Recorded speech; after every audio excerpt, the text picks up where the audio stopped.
बिस्मिल्लाहिर्रहमानिर्रहीम। Dear viewers, आज का जो टॉपिक है ये थर्ड लेसन है हमारा जो कंट्रोल अकाउंट है। आज उसके अंदर हम देखेंगे करेक्शंस को। ये क्वेश्चन हमने सेलेक्ट किया है मई 2017, पेपर 2 वेरिएंट 1, क्वेश्चन नंबर 3। ये AS लेवल का आपका जो है ना वो पेपर। तो जो इकट्ठे ही ए लेवल, AS और A2 जो इकट्ठे ही अटैम्प्ट करते हैं तो डेफिनेटली उन्होंने अटैम्प्ट किया होगा, या खाली AS के स्टूडेंट्स उनके लिए क्वेश्चन था। तो क्वेश्चन के यहाँ पर हमारे पास जो है ना वो 4 पार्ट्स हैं। ए रिलेट कर रहा है कि आपने बेनिफिट बताने हैं कि सिंगल एंट्री और डबल एंट्री बेनिफिट क्या होते हैं। ठीक है, ये आज का हमारा टॉपिक नहीं है, और ये आप सिंगल एंट्री और डबल एंट्री के हवाले से जो ये आप रीड भी कर सकते हैं। 3 पॉइंट्स जो है ना वो इसके आपने देने थे, ठीक है, जो कि आपको अल्हम्दुलिल्लाह अच्छे से आते हैं। तो आज का जो हमारा टॉपिक है उसमें बेसिकली हमने बी और सी ये 2 पार्ट्स को हमने जो है ना वो यहाँ पे डिस्कस करना है। तो मैं क्वेश्चन रीड करता हूँ आपके लिए। ये basically M did not keep full accounting record. She was advised to keep her books of accounts using double entry system. Right? तो उसके लिए ये वाली रिक्वायरमेंट है। अब जो एडिशनल इंफॉर्मेशन है उसके बाद जो रिक्वायर्ड होगा तो आपने इस डाटे को देखना है, ऊपर वाले डाटे को नहीं, इस डाटे को आपने एडिशनल। तब आपने ये वाली जो बी और सी रिक्वायरमेंट है, बी और सी के लिए जो ऊपर एडिशनल इंफॉर्मेशन दी हुई है इसको हमने लेकर चलना है, फिर हम ये वाला क्वेश्चन अटेम्प्ट करेंगे। तो क्वेश्चन कुछ ऐसे था कि M now uses the double entry system of book keeping, जिसमें हर ट्रांजैक्शन के 2 फैक्ट होते हैं, एक डेबिट होता है, क्रेडिट होता है। At the end of January the total of the balances in the sales ledger, ये जो हमने लास्ट लेसन अगर आप देखेंगे तो मैंने लिस्ट ऑफ बैलेंसेस कहा था, ये उसकी बात हो रही है कि जो सेल लेजर के बैलेंसेस हैं, इंडिविजुअल बैलेंसेस $34,524 हमारे पास जो है ना उनका बैलेंस है। It should be equals to sales ledger control account, लेकिन हुआ क्या? However, the balances of the sale ledger control account, ये देखिए वाज़ेह तौर पे कंट्रोल अकाउंट लिखा हुआ है। इसमें अक्सर बच्चे कंफ्यूज हो जाते हैं कि ये वाला कंट्रोल अकाउंट है कि ये, तो इसके साथ वाज़ेह तौर पे कंट्रोल अकाउंट का वर्ड यूज़ किया होगा। उसको वो कहेगा जो इंडिविजुअल बैलेंस है उनको सेल लेजर बैलेंसेस कह देगा। जैसे कि यहाँ पे इन्होंने बैलेंसेस ऑफ सेल लेजर कह दिया, तो सेल लेजर बैलेंसेस ये भी वर्ड ऐसे भी यूज़ हो सकता है। तो उसका टोटल 34,524 है। रादर हमारा जो कंट्रोल अकाउंट का बैलेंस है वो 33,205, यानी कि ये दोनों एग्री नहीं किए। अब जैसे लास्ट लेसन अगर आप देखें, लास्ट वीडियो, तो उसके अंदर हमने ये चीज़ डिस्कस की थी कि इनका जो टोटल होगा उसको एक तो टोटल इनका इक्वल होना चाहिए। यहाँ पर टोटल के साथ कुछ नहीं लिखा हुआ डेबिट है कि क्रेडिट है, तो ये आप याद रखिएगा ये डेबिट बैलेंस है। इसी तरह ये भी लिस्ट ऑफ बैलेंसेस दिया हुआ है और कुछ नहीं लिखा हुआ, तो ये इसका डेबिट बैलेंस है। जो एबनॉर्मल बैलेंस होगा, क्रेडिट बैलेंस होगा, उसके साथ वाज़ेह तौर पे आपको वो चीज़ मेंशन की होगी उन्होंने, ठीक है। तो ये क्योंकि एसेट्स के साथ कभी भी, क्योंकि एसेट है हमारा, एसेट के साथ कभी भी कुछ भी ना बैलेंस के साथ लिखा हो तो वो डेबिट बैलेंस होता है। इस तरह लायबिलिटी के साथ कुछ भी ना लिखा हो तो वो हमारा क्रेडिट बैलेंस होता है। अच्छा जनाब, फिर क्या हुआ कि इन्वेस्टिगेशन की उसने, और उसने ये एरर्स फाइंड आउट किए। अब इसमें कुछ एरर्स ऐसे हो सकते हैं जो कि सिर्फ और सिर्फ आपके लिस्ट ऑफ बैलेंसेस को हिट करें, तो इसका मतलब है इसको हमने फिर ठीक करना होगा। इसी तरह कुछ एरर्स ऐसे होंगे जो कंट्रोल अकाउंट को हिट करेंगे, तो हम कंट्रोल अकाउंट को ठीक कर लेंगे, और कुछ एरर्स होंगे जो कि दोनों को हिट करेंगे, तो दोनों में करेक्शन कर लेंगे। तो eight the and after rectifying और एरर्स, तो उसकी रेक्टिफिकेशन के बाद हमारे दोनों बैलेंसेस टैली करेंगे, ठीक है। अगर टैली नहीं करेंगे इसका मतलब है आपने क्वेश्चन में कोई गलती कर दी है, ठीक है। तो ये इसका कंट्रोल भी है यहाँ पर। तो इसका नाम ही कंट्रोल अकाउंट है, मीन कि ये एरर को आइडेंटिफाई करता है। तो ऐसे इसने एरर कर, अगर यही खाली अमाउंट होती, कंट्रोल अकाउंट ना बना रहे होते, तो फिर हमें कैसे पता था कि ये हमने गलती कर दी है। तो ये इनमें डिफरेंस आया है, तब हमें पता चला अच्छा यहाँ पर तो कोई गड़बड़ है, यहाँ पर कोई मसला है। तब हम जो है ना वो फिर इन्वेस्टिगेशन में गए, इन्वेस्टिगेशन में ये बातें फाइंड आउट हुई। इन बातों को हम लेकर के अपने सेल लेजर में गलती होगी तो उसे ठीक करेंगे, कंट्रोल अकाउंट में मिस्टेक होगी तो उसे ठीक करेंगे। पहली मिस्टेक क्या है आपकी, the sales ledger sale journal, ठीक है, हैड बीन अंडरकास्टेड। तो देखो सेल्स जर्नल है, sale journal mean primary book. तो आपको याद होगा लास्ट वीडियो में मैंने कहा था कि प्राइमरी बुक की मिस्टेक को आपने सेल लेजर कंट्रोल अकाउंट में डील करना है, राइट। तो यहाँ पे ये ओवरकास्ट है, आपने ज़्यादा लिख दिया है, तो इस वजह से सेल ज़्यादा रिकॉर्ड होने से डेटर आपका बढ़ गया। इसका मतलब है आप लेस करेंगे सेल्स लेजर कंट्रोल अकाउंट में से ये वाली अमाउंट। नेक्स्ट लेते हैं information, a cheque received had been correctly entered in the sales book. इसका मतलब है कि जो आपका सेल जो कैश बुक है उसमें वो एंट्री ठीक हुई है, तो इसका मतलब सेल लेजर में इसका कोई अमल दखल नहीं है। 650 but was entered in the sale ledger as 560, जबकि 650 था। और जो इंडिविजुअल लेजर्स हैं, जो लिस्ट ऑफ बैलेंसेस है उसके अंदर मिस्टेक आई, तो इसको ठीक करेंगे फिर हम। ये देखिए अमाउंट ज़्यादा आनी चाहिए थी, इन्होंने कम लिखी, तो इसका मतलब जो इसका डिफरेंस होगा 650 और 560 का, उस डिफरेंस को हम यहाँ पर जो है ना वो करेक्ट कर लेंगे, ठीक है। वो अगर कम लिखा गया तो इसमें ऐड कर लेंगे, अदरवाइज इसमें लेस कर लेंगे। तो कंट्रोल अकाउंट की मिस्टेक ये नहीं है, तो ये उधर आ गया। An irrecoverable bad debt 450 had been written off in the sale ledgers. Sale ledger में आपने करेक्ट एंट्री कर दी है, but did not enter in control account, control account में उसको नहीं लिखा। तो इसका मतलब ये हुआ कि इसको 450 को सेल लेजर कंट्रोल अकाउंट के अंदर हम माइनस कर देंगे, यानी कि इसने सिर्फ इसको हिट करना है, इसमें माइनस करेंगे, ठीक है। और इंडिविजुअल लेजर के अंदर उन्होंने करेक्ट एंट्री कर दी है, इसको नहीं हमें छेड़ना। अब ये देखिए प्रॉबेबली ये फोर्थ ऐसी होगी जो दोनों को इफेक्ट करेगी, और वो क्या है, a credit note issued for $160 has been completely omitted from the books of account. Omit हो गया, एंट्री हुई नहीं, तो इसका मतलब है कि इसने सेल लेजर के इंडिविजुअल बैलेंसेस को भी हिट किया होगा और कंट्रोल अकाउंट को भी हिट किया। तो जब आप क्रेडिट नोट की बात करते हैं तो उससे डेटर में कमी आती है, डेटर कम होते हैं, इसका मतलब है हमें फिर कमी करनी थी, हमने नहीं की, तो इसको भी माइनस करेंगे, इसको भी माइनस करेंगे। जब ये हम काम कर लेंगे तो हमारे दोनों बैलेंसेस टैली करेंगे। चलिए अब इसकी सोल्यूशन की तरफ आते हैं। रिक्वायरमेंट ये थी, prepare a reconciliation between the sale ledger control account and the sale ledger balances at 31 January, और इसके 6 मार्क्स है आप, ठीक है। यहाँ पे थोड़ा मार्किंग स्कीम को भी डिस्कस कर लेंगे और साथ में हम इसकी जो है रिकॉन्सिलेशन बनाते हैं। तो इंडिविजुअली हम करेंगे। सबसे पहले तो सेल लेजर कंट्रोल अकाउंट दोबारा प्रिपेयर करेंगे, जैसे आप रिवाइज कैश बुक बनाते हैं ऐसे ही रिवाइज कंट्रोल अकाउंट बनाएंगे, और इसी तरह जो इसमें करेक्शन होने वाली है उसमें करेक्शन करेंगे, और डे एंड पे हम देखेंगे कि हमारे दोनों के बैलेंसेस टैली करें। अब इसके हम आते हैं जो है ना वो सोल्यूशन की तरफ।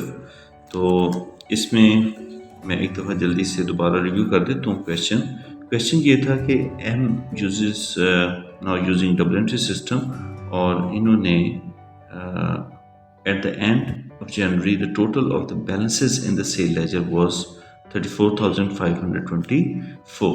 तो ये इनका बैलेंस है, इसके साथ कुछ भी नहीं लिखा, तो मैंने कहा कि डेबिट बैलेंस हमेशा इसका लिखेंगे, क्योंकि एसेट्स के साथ कोई अमाउंट लिखी हो, बैलेंस नहीं लिखा हो, तो उसका नॉर्मल बैलेंस होता है, और एसेट का नॉर्मल बैलेंस डेबिट होता है, देयरफॉर डेबिट बैलेंस है। और सेल लेजर कंट्रोल अकाउंट का बैलेंस ये दिया हुआ है, ये दोनों आपस में एग्री नहीं कर रहे, तो इसके साथ भी कुछ नहीं गिवन। तो एबनॉर्मल बैलेंस होगा तो वाज़ेह तौर पे बताया होगा कि ये एबनॉर्मल बैलेंस है, तो आपने वो एबनॉर्मल बैलेंस क्रेडिट साइड पे लिखना है, तो ये डेबिट बैलेंस है। तो यहाँ पे cell laser has been undercasted, अगर ये ओवरकास्टेड होता तो माइनस करते, अब ये अंडरकास्टेड है तो इसको हम यहाँ पर ऐड करेंगे सेल लेजर कंट्रोल अकाउंट के अंदर, क्योंकि प्राइमरी बुक की एंट्री है, गलती है तो इधर। तो अब हम इसको प्रिपेयर करते हैं।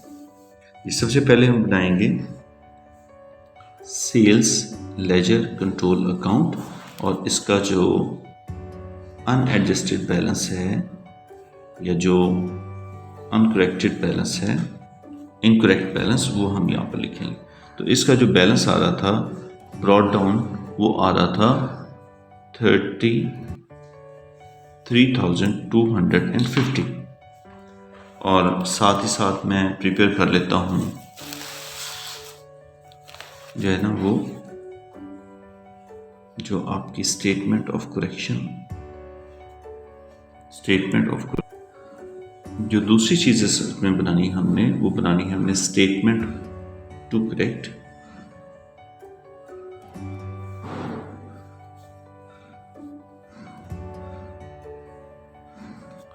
Statement to correct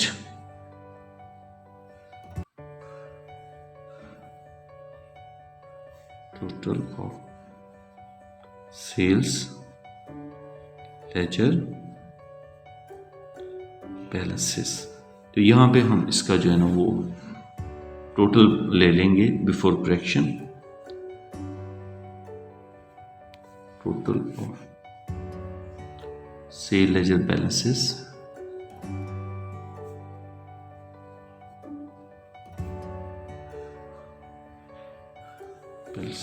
before correction, और वो हमारे पास है अमाउंट उसकी 34,524, which did not agree with the balance of your sale ledger control account। ये भी अनकरेक्टेड है, ये भी अनकरेक्टेड, ठीक है, इनकरेक्ट है और वो भी इनकरेक्ट है। तो इसमें देखते हैं मिस्टेक कहाँ पे, जो हमने ऑलरेडी क्वेश्चन रीड किया था उसमें मैं आपको दोबारा शो कर देता हूँ। मैं यहाँ पे सिर्फ ट्रांजैक्शन का नंबर लिखूँगा और ये पूरी स्टेटमेंट या उसका मैं इफेक्ट जस्ट दूँगा। तो सेल लेजर जो सेल डे बुक है वो अंडर कास्ट की थी 1649। तो इसमें हम क्या करेंगे, अपने सिर्फ और सिर्फ जो सेल लेजर कंट्रोल अकाउंट है उसमें इसको ऐड कर लेंगे। तो यहाँ पे हम ऐड कर देंगे 1649। तो ये आपकी अंडर कास्ट जो आपने सेल, अगर ये ओवर कास्ट होता तो इसमें से हम लेस कर देते। अगर ये यहाँ पे ओवर कास्ट का वर्ड यूज़ किया होता तो अंडर कास्ट के लिए अंडर कास्ट भी लिख देता है, कॉस्ट शॉर्ट भी लिखता है, तो ओवर स्टेटेड या ओवर कास्ट लिख देगा जब एग्जामिनर, तो हम उसको रिवर्स कर लेंगे। ठीक है, ये पहला पॉइंट था। इसका इधर इम्पैक्ट नहीं आएगा, बैलेंसेस के अंदर नहीं आएगा, सिर्फ उधर इम्पैक्ट आएगा। अब नेक्स्ट जो सेकंड पॉइंट था, a cheque received had been correctly entered the sale day book, यानी कि जो प्राइमरी बुक है उसमें ठीक एंट्री हो गई है, उसमें कोई मिस्टेक नहीं है, यानी कि सेल लेजर को हम नहीं छेड़ेंगे, कंट्रोल अकाउंट को नहीं छेड़ेंगे। जबकि but enter in the sale ledgers, जो कि उसके इंडिविजुअल लेजर्स हैं, उसमें $90 जो है ना, इन्होंने $90 जो कमी करनी थी वो कमी नहीं की। तो कैश में तो रिसीव हो गया, तो आपने सेल कंट्रोल अकाउंट को तो कम कर लिया, ज़ाहिर है पैसे मिलेंगे तो उसमें कमी आ जाएगी ना डेटर्स में, जबकि आपको इंडिविजुअल लेजर को भी कम करना चाहिए। तो अब नहीं किया तो अब कर लेते हैं। ये सेकंड जो एंट्री है इसका इम्पैक्ट सिर्फ और सिर्फ इधर आना था माइनस की सूरत में, इसे ब्रैकेट डाल लें या ऐसे लिख लें। थर्ड एंट्री थी, एक इरिकवरेबल बैड डेट था 420 के, had been entered in the sale ledgers, individual ledgers में आपने उसको रिकॉर्ड कर दिया है, but did not enter in the control account. तो अब कर लेते हैं कि जब बैड डेट होगा तो हमारा जो सेल लेजर कंट्रोल अकाउंट है, यहाँ पे हम लिख लेते हैं 4 एंट्री और 420 इधर क्रेडिट साइड पे लिख देंगे इसको। ये हमने इसको क्रेडिट साइड पे लिख दिया, ये देखिए, ठीक है, ये इस तरह आपने इसको इसकी क्रेडिट साइड पे लिख दिया। अब हम that was third entry basically, not fourth one. तो ये आपकी जो थर्ड एंट्री थी वो थी। फोर्थ में वो कहते हैं कि अ credit note is issued, credit note issue करने की वजह से डेटर में कमी आ जाती है। Had been completely omitted from the books, books में से सिर्फ ओमिट हुआ, बुक्स कम्प्लीटली ओमिट कर दिया, यानी कि ना ही उसका सेल लेजर कंट्रोल अकाउंट में इम्पैक्ट आया हुआ है, ना ही इंडिविजुअल बैलेंसेस के अंदर, दोनों में कमी आनी थी, नहीं की, अब कर देते हैं। तो 160 यहाँ पे भी लिख लेते हैं माइनस में, यानी कि क्रेडिट कर देते हैं फोर्थ वाली, और यहाँ भी बैलेंसेस का जो टोटल है उधर भी हम 160 लेस कर देते हैं। तो इसका टोटल करके देखते हैं और इधर बैलेंस देखते हैं। पहले मैं लिस्ट ऑफ बैलेंसेस को देख लेता हूँ, उसका टोटल हम करते हैं। आपको ये वाला कैलकुलेटर अलाउ नहीं होगा उधर एग्ज़ाम में, लिहाजा आपको चाहिए कि प्रैक्टिस दूसरे के ऊपर ही करें, ठीक है। ये ना हो कि आप कैम्ब्रिज वालों के पास ये वाला कैलकुलेटर ले जाएं और कहें जी सर भी इसी पे कर रहे थे, या हमारे वो यूट्यूब पे हमने वीडियो देखी थी वो ऐसे ही कर रहे थे तो हमें भी इजाज़त दी जाए, तो वो हरगिज़ आपको इजाज़त नहीं देंगे, ठीक है ना।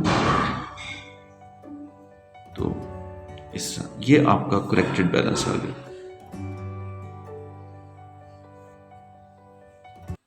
बैलेंस ऑफ सेल्स लेजर्स, ठीक है, ये आपका करेक्टेड बैलेंस। अब उसे देखते हैं कंट्रोल अकाउंट साहब क्या कहते हैं। कंट्रोल अकाउंट साहब ये कह रहे हैं कि जी इनकी जो डेबिट साइड को एक्सीड कर रही है, तो हम कहते हैं ठीक है जी, डेबिट साइड को एक्सीड कर रही है, तो उसका टोटल आ गया 33,205 प्लस 1649, ठीक है। एक तो कंफर्म कर लेते हैं, 33,205 और 1649 इसे ऐड कर देते हैं, ये 34854, तो इसका टोटल मैंने लिया, तो मैं एक्चुअली एरो बना देता तो इधर, ताकि स्टूडेंट्स को भी पता लग जाए, देखने वालों को, कि टोटल इन्होंने ये ग्रेटर था इसका टोटल किया, वही टोटल यहाँ पे शिफ्ट किया है 34854। तो अब इसका difference definitely carry down balance इधर आएगा, जिसको आपने लाजमी ब्रॉड डाउन इधर लिखना है, ठीक है, अगर आपका लेजर का क्वेश्चन है। अच्छा जी, इसमें से माइनस कर देते हैं 420, फिर माइनस करते हैं 160, लेट्स सी, ये हमारा आ गया 34274, और इस बैलेंस को आप लिखें इधर, ये करेक्टेड बैलेंस आ गया 34274। इसको आप टैली कर लेते हैं इसके साथ। ये देखिए, ये बैलेंस आपने लिया था लिस्ट ऑफ बैलेंस, ये करेक्टेड बैलेंस है, और ये आपका जो बैलेंस है वो सेल लेजर कंट्रोल अकाउंट, ये दोनों टैली कर रही हैं। इसका मतलब है अब हमारी बुक्स जो है ना वो ठीक मेंटेन हुई हैं, तो अब इसमें कोई मिस्टेक नहीं है। तो ये आपका क्वेश्चन था करेक्शन का, ठीक है। AS का जो पेपर है 2017, मई 2017, ये मैं आपको रेफरेंस भी दोबारा दिखा देता हूँ, मई 2017 का। तो ये आपका क्वेश्चन था, तो इसको आप सॉल्व करें, और इसी तरह अगर कोई और ट्रांजैक्शन आती है जो इसमें कन्फ्यूजन है, तो प्लीज़ आपने कमेंट सेक्शन में ज़रूर मेरे साथ डिस्कस करना है, तो इंशाल्लाह I will try to satisfy your question, और उसको आंसर इंशाल्लाह करने की कोशिश करूँगा। State 3 reasons why there might be a credit balance on customers account in the sales ledger. वो आपको प्रीवियस वीडियो मेरी याद होगी, जिसमें मैंने A, B और C 3 डेटा लिए थे। B का मैंने कहा था क्रेडिट बैलेंस है, वो क्या वजह हो सकती है। एक तो वजह ये हो सकती है कि जो वो इंडिविजुअल लेजर है उसमें मिस्टेक भी हो सकती है, कोई बाय मिस्टेक हमने कुछ क्रेडिट साइड पे कम अमाउंट लिखनी थी, ज़्यादा लिख दी, या फिर ये भी हो सकता है, एक तो एरर हो सकता है, दूसरी वजह ये हो सकती है कि उसका जो कंट्रोल अकाउंट है, सॉरी इंडिविजुअल लेजर है, उसमें आपने जो कस्टमर है उसने पेमेंट कर दी टोटल, और पेमेंट करने के बाद उसने चीज़ें भी वापस कर दी, बाद में पेमेंट पहले हमने ले ली, और जब चीज़ें भेजी तो चीज़ें भी उसने वापस कर दी, तो उसके पैसे हमारी तरफ ज़्यादा बढ़ जाएंगे, या वो ओवर पेमेंट कर दे, हमें जितने देने थे उससे ज़्यादा दे दे, या फिर पैसे भी दे दिए और बाद में उसने हमें जो है ना वो जो चीज़ें हैं वो भी वापस कर दी। तो वजह ये हो सकती है कि उसने हमें जो एडवांस है एडवांस पेमेंट कर दी है, अभी चीज़ें हमने बेची नहीं हैं और उन्होंने एडवांस की पेमेंट की है, तो वो भी क्रेडिट बैलेंस का जो है ना वो बाइस बनेगा। फिर इसके अलावा सेकंड में ये हो सकता है कि पेमेंट गलती से जो है ना वो 2 दफ़ा पेमेंट कर दें, तो जब 2 दफ़ा पेमेंट करेंगे तब भी इधर आ जाएगा। ठीक है, ओवर आपने जो है ना वो इतनी अमाउंट नहीं थी, ओवर पेमेंट कर दी है। और तीसरी वजह आपकी ये भी हो सकती है कि पेमेंट भी हो गई, पेमेंट हमें मिल गई इधर, और उसके बाद चीज़ें भी उन्होंने वापस कर दी, तो चीज़ें वापस की तो क्रेडिट साइड एक्सीड कर जाएगी। ठीक है, और जो है ना after payment, after full payment या पार्शियल पेमेंट है तो वो चीज़ें ज़्यादा वापस कर देंगी।